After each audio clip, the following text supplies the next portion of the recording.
Hello everybody, this is Philipp Jonas for Kalamazoo Valley Community College, and in today's lecture we're going to discuss unemployment. So unemployment, or the unemployment rate, is another one of our major macroeconomic data points, rivaled perhaps only by GDP and the rate of inflation for overall macroeconomic importance. But first, we have to learn how the unemployment rate is calculated to begin with. It's part of an overall set of numbers referred to as labor force statistics. Many people reasonably but wrongly assume that the unemployment rate reflects the number of people who receive unemployment insurance payments. That would be a bad way of collecting this number, because there are many ways in which you can be unemployed while not receiving unemployment insurance. For example, because the time limit has run out.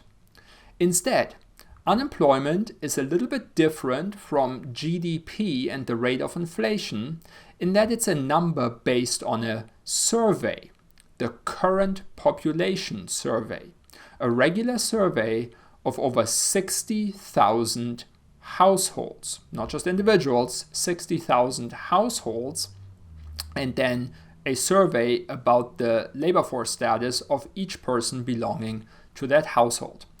This is produced by the Bureau of Labor Statistics. This labor force statistics that we're going to discuss covers the so-called adult population, or to be even more precise, the non-institutionalized adult population. But we will not belabor this difference too much and use the terms adult population interchangeably with non-institutionalized adult population in this lecture. To be an adult for labor force statistics purposes, you must be at least 16 years old. So if you're less than 16, none of the concepts we're about to discuss apply, because you literally won't be part of the numbers that are being computed here.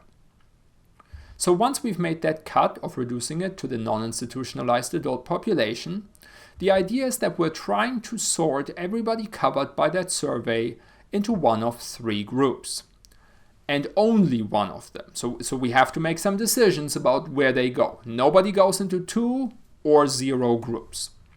Possibility number 1 is that we might categorize you as employed. We'll go into more detail, but big picture, here's what we're looking for. You are working for pay. So if you are an unpaid volunteer or unpaid intern, we will not count that as employed for labor force statistics purposes. For this purpose, however, we will also count you as employed if you're self-employed. It's too difficult to determine there if it's successful for pay or not. And finally, if you work for a family business, we'll count you as employed even if you are unpaid. Now, by family business, I don't mean a business that says, we're family. I mean, you are literally working for your family. Even if that's unpaid, chances are that's coming back around to you in some fashion. So that's the first possibility. If you are not in this group, you might be in the group unemployed. Might be. Being not employed doesn't automatically make you unemployed. There are lots of adults who are not employed by choice, if you will. Retirees, full-time students who don't want a job, stay-at-home parents, and many other reasons. Perhaps those born independently wealthy that don't have to work.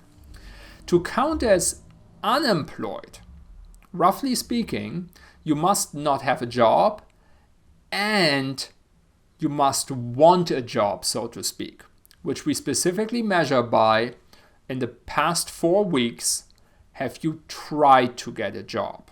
By applying for a job or going to a job fair or anything along those lines. Have you taken an action to get a job? If you are not employed and you have not taken one of those actions in the past 4 weeks, then we refer to you as not in the labor force. And that's a group much bigger than the number of unemployed. Again, just for starters, because of all the retired people, that it would be nonsense to refer to as unemployed. Or conversely, when we refer to a country's labor force, that's not the same as the adult population. The labor force are those adults that are available to work. They are the employed and the unemployed added together. Based on these three groups, we compute the two famous percentages in labor force statistics. Number one, the unemployment rate. That's the one everybody's heard of. It is the percent of the labor force that's unemployed. So in other words, out of everybody who's available to work, out of everybody who's employed and unemployed, what percentage of them are currently unable to have a job? Then the second statistic, it doesn't get reported as much, but you really have to use it in combination with the unemployment rate in order to make sense of the situation, is called the labor force participation rate. As its name suggests, this one measures out of the adult population what percentage of them are available to work to begin with, a part of the labor force. It's important to read this one in conjunction with the unemployment rate, because sometimes the unemployment rate can behave in ways that are counterintuitive. For example, if a bad recession takes place, you often have people going back to school to upgrade their skills, because at the moment it's difficult to get a job anyway.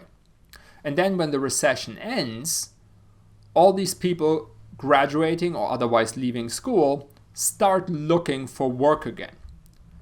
Temporarily, that can actually make the unemployment rate go up, because even though more people have jobs, even more people have started looking for jobs. So if you see that, the unemployment rate goes up, but you think the economy is actually improving, look at the labor force participation rate in combination with the unemployment rate. If you see the unemployment rate going up because labor force participation is up, well, that's a much better sign than the unemployment rate going up when labor force participation is flat or even declining. We'll discuss some examples of this, of course, as well. But first, we have to dig into greater detail on what it means to be unemployed when it comes to the unemployment rate. Because the truth is, there isn't just one unemployment rate.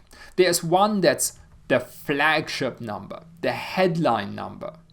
But every month, the Bureau of Labor Statistics reports 6 separate unemployment rates, and each of them has its own niche for when you might want to use it. They are referred to as U1 through U6, and the bigger the number gets, the more people we're counting as unemployed. So let's start with the smallest unemployment rate, U1. Here, we are only counting those people as unemployed who've been unemployed for 15 weeks or longer. This is interesting for multiple reasons. Number one, typically somebody who's unemployed finds a new job faster than that. So if you see that rate ticking up, people are taking an unusually long time to find a job again, it might be that we're in a particularly bad recession and the jobs just aren't there.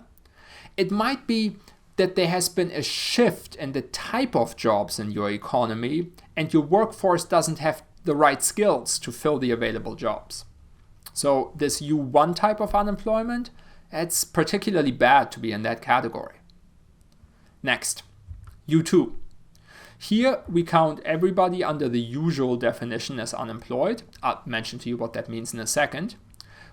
But only if they've lost their job involuntarily, meaning if they've been terminated or if it was a temp job and it ended. So this involuntary unemployment rate is a great early warning sign for recessions. During recessions, that unemployment rate goes up not because people are quitting their jobs. In fact, people quitting their jobs often decreases, but because people are involuntarily being terminated or temp jobs are drying up. Next, U3. If no other disclaimer is put on an unemployment rate, assume that it's U3. That's the official unemployment rate in the United States. And it's also a somewhat standardized international figure. Not completely, but it's more comparable than the other unemployment rates. So here specifically is what we're looking for. We start counting you as unemployed when your last hour of paid work is 2 weeks in the past. So in other words, there's a little bit of a lag before we count you as unemployed. And that's not because it's fun to not have a job for the first 2 weeks. It's because otherwise we would put a lot of noise into the data where people would count as unemployed 1 week, employed again next week, just depending on how many hours they get that week. So we have this 2 week lag in order to make the number more stable, more meaningful when it's going up or down. That's U3, the official unemployment rate. Kicks in once your last paid hour is 2 weeks in the past. But keep in mind, to count as unemployed, you also have to have been looking for a job in the past 4 weeks. Well, sometimes during bad recessions, people give up looking for a job, even though they want one. So normally when we survey you, we ask you, have you had paid work in the past 2 weeks? No? Okay, well, let's see if this person is unemployed. Have you looked for work in the past 4? If you say, no, I've not looked for work, then typically we would say you're not in the labor force. But then we go for a follow-up question and we ask, but is that because you've given up looking for work? And if you answer yes to that one, we'll add you back in as unemployed under U4, where we're adding those discouraged workers as unemployed as well. So this number is arguably a more accurate definition of people who want jobs, but because now instead of asking about an action, we're asking about more of a sentiment, it's a somewhat less reliable number. So if you're more looking at, are things getting better or worse, U3 might be the better number to use, and that's of course why it's the official unemployment rate. But we're not done yet. We actually go for one more follow-up question. If you don't even admit to being a discouraged worker, so no, I don't want a job, we ask one more. If you were approached and offered a job, appropriate for your skills, paying a fair wage, would you accept it? If you answer yes to that one, we refer to that as being a marginally attached worker. We count you as unemployed under U5. So it's a pretty broad definition now. If you're not even admitting that you want a job, it's highly unlikely somebody's going to seek you out specifically to try to put you into a job, right? But again, in the broadest sense, these might be people available to work. If the economy really starts booming, they might get sucked into that labor force. And then finally, U6. Okay, so this is even broader. How can you go broader than this? Well, under U6, we might count you as unemployed even if you have a job, which is why some people refer to this as an underemployment rate rather than an unemployment rate. So under U6, we ask you, even if you have a job, are you getting as many hours as you would like at that job? And if you're not getting the number of hours you want, or 36 hours, once you hit 36 hours per week, we say, no, like you're full-time. If you're not getting the hours you want, we'll count you as unemployed or underemployed under U6, because on some level, there is part of your time you would like to sell in the labor market, and you can't. So that's U1 through U6. Be aware that they all exist. Depending on what you're trying to study, it might not just be the official unemployment rate that's most useful to you. So let's go ahead and practice these numbers a little bit now. Here are the figures for the United States from January 2020. We had 157 million employed people, 6.5 million unemployed people, and 96 million not in the labor force. For those of you curious, these numbers are not seasonally adjusted. However, we are not going to be talking about seasonal adjustment in this lecture. Now, based on these numbers, you should be able to calculate the labor force, the unemployment rate, the adult population, and the labor force participation rate. And if you want to, go ahead and pause the video and try to work those out. It's probably easiest to do them in the order listed. Okay, let's go ahead and compare our answers then. First, the labor force. That's the sum of employed and unemployed people. So with 157 million employed and 6.5 million unemployed, that puts the labor force at 163.5 million. So again, labor force, those are the people who are available to work, employed and unemployed.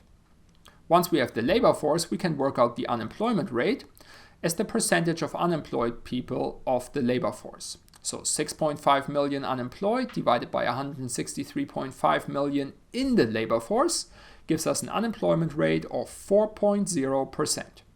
Again, January 2020, not seasonally adjusted. Next, let's look at the adult population, shorthand for non-institutionalized adult population. We take the labor force, 163.5 million, and add the 96 million people not in the labor force.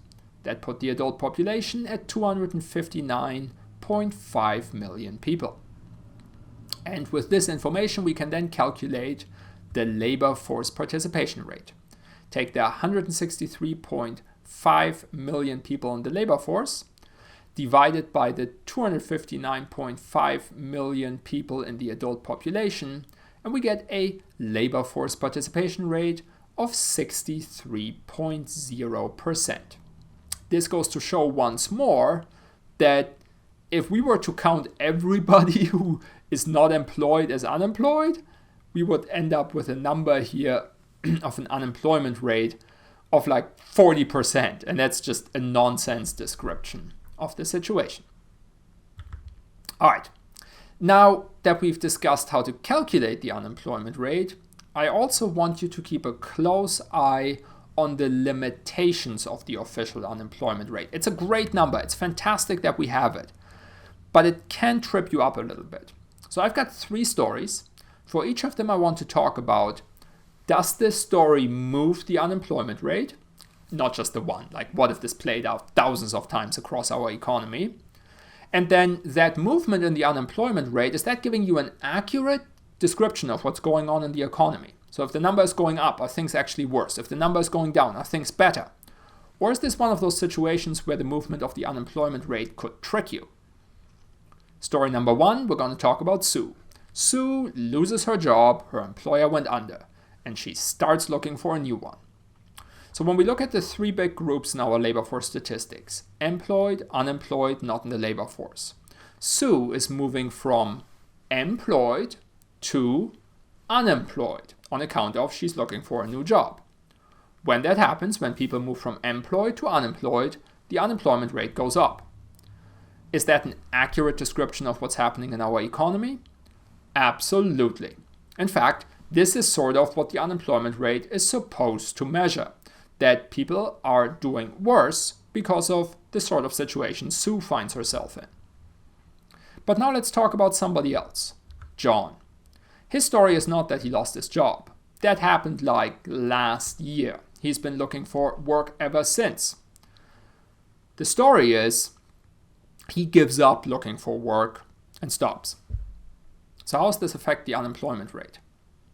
Think about it. Does it drop? It does. The unemployment rate drops because John was in the category unemployed. He was actively looking for a job. And then he stops, moving him into the category not in the labor force. If John's story plays out across our economy, the unemployment rate is misleading you. It will drop, tempting you to think that life's gotten better. But has John's life gotten better because he's given up looking for work? Not really. So this is one of those situations where you also want to look at the labor force participation rate. If your unemployment rate is dropping because labor force participation is down, that's probably not a good sign. All right, finally, let's talk about the most tragic story here. Sam, he's a single father of 4. had a great job, research scientist, $80,000 a year, and he loses that job. And he loses it because he's terminated, so he doesn't receive unemployment insurance. So in order to just bring some money in, he immediately starts delivering groceries as a gig worker. How does this affect the unemployment rate? And the situation is, of course, it doesn't. John had a job. John has a job. He was employed. He still is employed. No movement in the unemployment rate. But is that an accurate description of what happened to John? Not at all. His life has definitely gotten worse. And that's the final limitation of the unemployment rate. The unemployment rate measures whether people have jobs, not how good those jobs are or how well they pay. Still, great number to have to see how our labor market is doing. So for the rest of this lecture, let's discuss this unemployment rate and how it behaves in the long run. Here's what I mean by that. The unemployment rate fluctuates year after year, but there's always some unemployment. Even when the economy is doing great, there's some unemployment. In economics, we call this natural, as in the natural rate of unemployment around which the actual number fluctuates. That sounds a little cold because it's not nice to be unemployed, but we'll discuss what we're talking about here. Basically, 0 is not a realistic number to shoot for the unemployment rate. Even when the economy is doing great, there are always people losing their jobs, getting new jobs, there are businesses going under, businesses getting started, there are people moving across the country, and so on and so forth, which is why some level of unemployment is natural. But we also know that during recessions, the unemployment rate spikes way up. We call that cyclical unemployment, which is associated with the idea of a business cycle. Later on in our lectures, we're going to discuss how you can fight this type of unemployment in the economy. When that cyclical unemployment goes up, there are some tools at our disposal. But not yet, because we haven't discussed the business cycle yet. We're going to start out with discussing just the natural rate of unemployment, so that long-run phenomenon of unemployment, some of which is always around. And let's just start by looking at some numbers here. So here is the unemployment rate in the United States in red. So this is U3, the official rate of unemployment. And then in blue, we have the natural rate of unemployment, the underlying trend. First thing you have to know about the natural rate of unemployment. While it exists, it's not like we know with certainty what level of unemployment is natural. It's a computer estimate. You take the actual unemployment rate, this red line, and you feed it into a computer program asking it what the underlying trend is. Typically something called a Hodrick-Prescott filter, if you ever want to look that up on Wikipedia. So you can see over time, this blue line has been falling as our actual unemployment rate has trended lower and lower. But then in the wake of the 2008-09 financial crisis, the unemployment rate stayed higher for quite some time, causing this estimate of the natural rate of unemployment to increase. But once the unemployment rate had come back down, that estimate came right back down as well. So don't get too hung up on what specific number the natural rate of unemployment might be at any given point in time. Really, it's a guidepost to use in combination with the actual rate of unemployment. If the actual rate of unemployment is much higher than the natural rate, that means we've got cyclical unemployment going on. And of course, finally, this data goes through June of 2020. Notice this tremendous spike in unemployment caused by the various lockdowns and our global pandemic. This is a very unusually high unemployment rate. Notice how much faster it spikes than usually, and then how quickly it's coming back down as well. That's of course because we are looking at a deliberate closing of businesses and certain types of jobs here, as opposed to our economy hitting a recession. The gray bars, as always, represent recessions. And of course, this is still referred to as a recession, even though the underlying cause might be a little different. So the natural rate of unemployment. There's always some unemployment in a modern economy, or for that matter, in any type of economy. Why is that? Well, there are two major reasons. The first ones we refer to as frictional. Even if we have jobs available and workers who have the skills for these jobs, it takes a little time to match them up. It's not like eBay, where if you want to buy something, you hit the button on your phone and in a couple days you've got the item. If you want to hire somebody for a job, you're going to take your time and probably spend weeks on the screening process in order to make sure you've got a good hire. That's just one of the reasons that frictional unemployment exists. The good news is, most types of frictional unemployment are rather short-term. The second type of natural unemployment is what we refer to as structural. That happens when there are fewer jobs available than workers to take them. So that of course means that some of these workers won't ever find a job, making this unemployment long-term.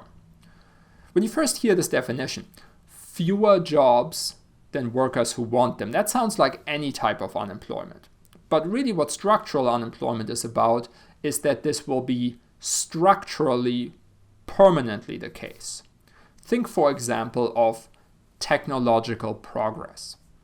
When electronic calculators and computers became affordable, they displaced an entire category of workers who often were called computers. Nowadays we just associate that with the electronic computer, but people whose job it was to do the math.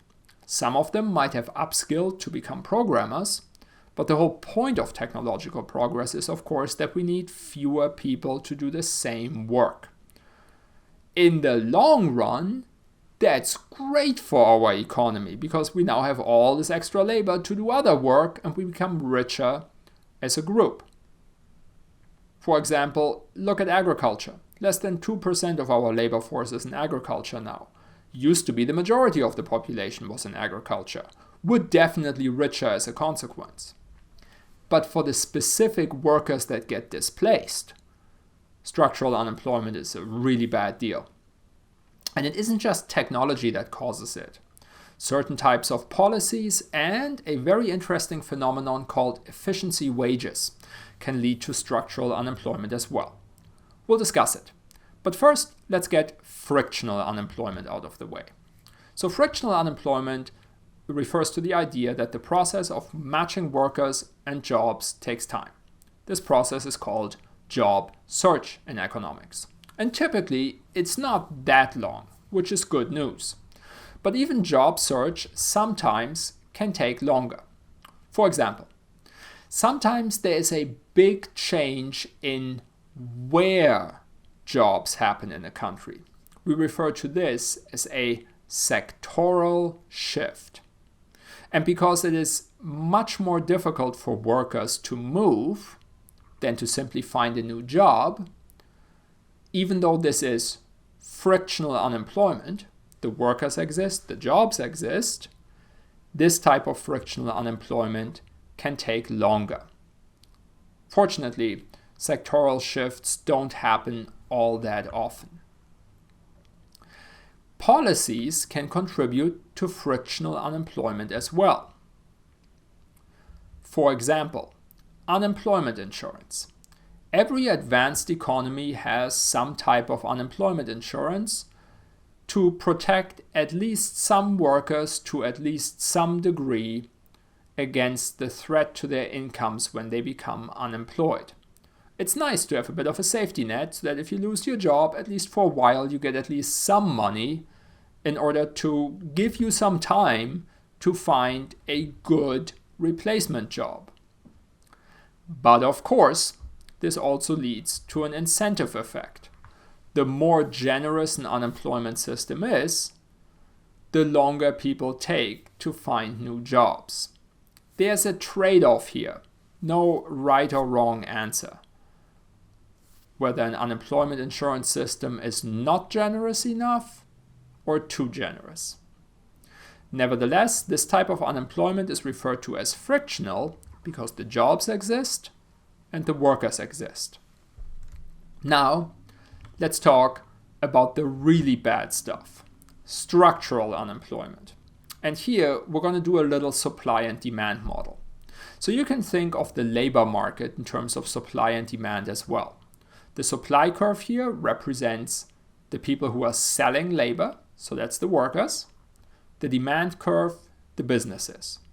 And while we often put the symbols P for price on the vertical and Q for quantity on the horizontal axis in economics, when modeling the labor market, it's more often that we put a W on the y-axis to represent wage and L on the x-axis to represent labor, because we're talking about people, not products.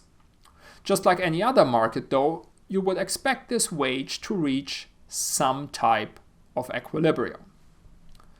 Now, one of the ways in which structural unemployment can result is if there's something, we'll discuss what, that keeps wages higher than the equilibrium level.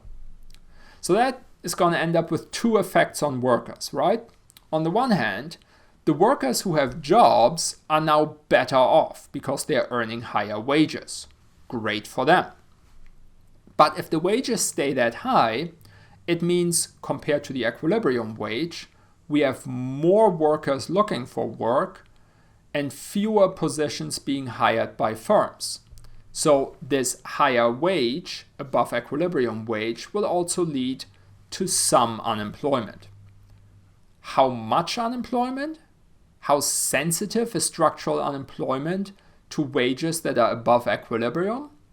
That's a hotly debated topic in economics, and we don't have very good numbers on this. Nevertheless, let's discuss 3 examples of where this trade-off kicks in, where we have things that lead to higher wages for workers, great, but might also cause a higher rate of unemployment. The first, of course, is the classic example, minimum wage laws. Every advanced economy has some mechanic that sets wages at a minimum. The idea, of course, being that there's some basic fairness here. If you are working, if you are putting in the effort, here's what we think the minimum standard of living should be, you walk away with.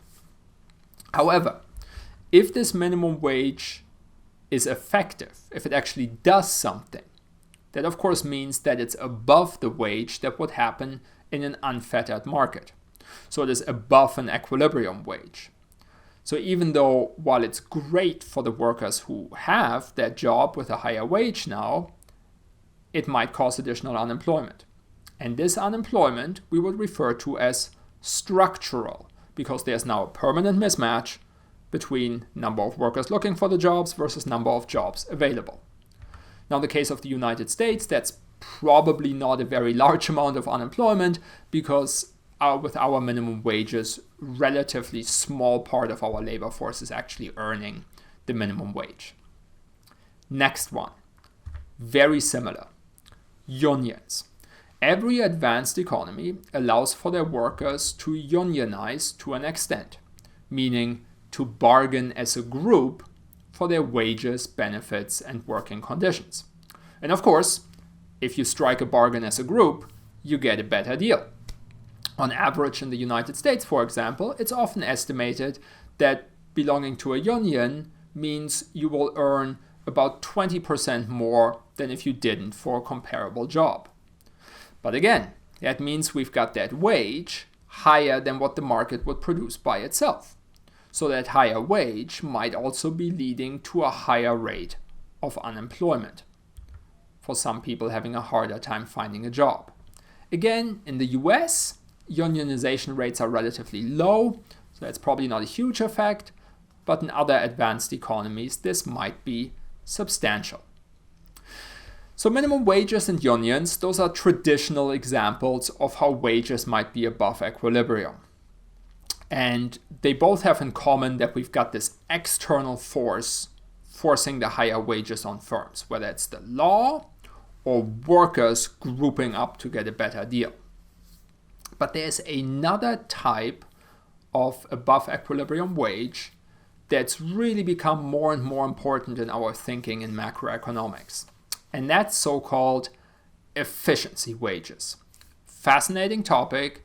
It's a little different from the first two we discussed. Under the theory of efficiency wages, firms are voluntarily paying above equilibrium wages. Now, when you first hear that, that sounds like nonsense. Why would a firm pay more than it has to in order to fill the jobs? Well, the idea is that in some jobs, paying more raises productivity. And if it raises productivity enough, paying more than is needed can actually pay for itself, can be a profitable move. Hence, efficiency wages. Now, this would also lead to a phenomenon where, because the wages are above equilibrium, we have more workers who want the jobs than firms want to hire for those positions. But even though we've got all these extra workers, firms don't want to lower wages. Even though they could pay less, paying less would reduce productivity in a way where that would be self-defeating. Not every job works this way, but there are four major categories we've identified in economics where this effect might kick in and lead to some structural unemployment. Let's run through them. Number one, it's the one where this was first discovered. If you are in a country where wages are so low that workers feeding themselves is a real concern, then paying a higher wage might allow your workers to eat better. And if the job requires, for example, their strength, that might literally pay for itself. Talk about a living wage. Now, that's where this was first discovered, but of course, nowadays, when we think about higher wages leading to more productivity in advanced economies, this is probably not the first one that came to your mind. The first one that probably came to your mind is the idea of worker turnover. Hiring workers is costly. It takes time because you want to hire the right workers. And often you have to train them before they become productive, which again is costly. The higher of a wage you pay, the less often workers are going to leave your firm. Depending on how much you can reduce workers leaving your firm and how expensive hiring and training is, it might be worth to pay more just to reduce that turnover. This, for example, would be the famous example of Henry Ford and the assembly line, because you'd have to slow the whole assembly line down if you had a new low-performing worker on that line. Next, quality. Now, of course, normally, paying more allows you to have higher quality workers because they can command higher wages.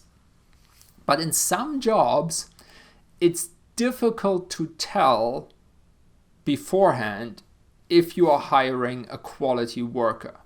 Yes, you can do resumes and interviews and all that stuff, but there is a bit of a gamble there because so much of the actual quality ends up being hidden. If it's really difficult to tell whether workers will have high quality, you can improve your chances of hiring a high quality worker by offering a higher wage. The idea is if you offer a higher wage, the people who apply will include more high quality candidates, will raise the average quality. So you have to make a bit of a random draw but you are increasing your odds. And again, that might be worth it if it's particularly difficult to hire quality workers. And finally, leading me to one of my favorite terms in economics, effort. So think about all the stuff you might have done at jobs you've held in your life that you were not supposed to be doing at your job. That's what we refer to as shirking in economics, when you're not doing what you're supposed to. Now, typically the way you imagine this is the employer monitors for shirking and then they fire you if you are. But in some jobs, it is really difficult to monitor the performance of your employees. You might only catch them sometimes, rarely, if they are shirking. So now the calculus changes for the worker. Maybe the chance is so low, I'll not work so hard. Paying a higher wage might be worth it to prevent the shirking. It basically ups the risk for your worker of being caught. If I'm shirking in my minimum wage job, so what if I get caught? They fire me, I just get another one. But what if my job pays me unusually high enough where I'm like, this is above equilibrium. Lots of people would want this job, and if I don't have this job anymore, it's going to be really hard to get this type of job again. Then, even if the chance of being caught is small, I might avoid shirking because that wage is so high. And that's our fourth major category of efficiency wages. And this concludes our lecture on unemployment. I'll see you next time.